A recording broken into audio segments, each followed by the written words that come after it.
કે કાનિયા હવે અહીંથી કામરૂદેશ જોવા તારે જવું હોય ને તો લે આ તુંબડી આ વાયુની માલિપાથી ઉતરીને એકવાર પાણીની ભરી આય તો જવા દઈશ,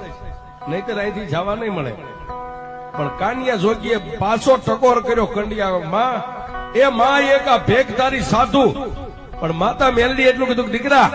એ સાધુને મારી ન શકીએ, સાધુની સામે આપણે બાયું ચડાવી ન શકીએ, પણ સાધુના હાથમાંથી તુંબડી લઈને વાયુમાં ઉતરીને પાણી ભરી આવી. હું તને મેલડી કહું છું,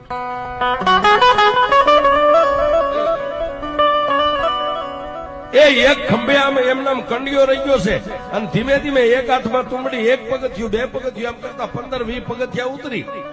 અને જેવા વાયુમાં નીચે નમીને આમ પાણી ભર્યું, પાણી ભરીને પાછો ફરવા જાય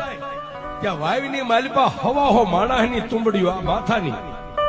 હવાહો તુંબડીઓ માથે ફરે, ખાડ ખાડ ખાડ ખાડ ખાડ દાંત કાઢે અને એક તુંબડી એટલું બોલી કે કાનિયા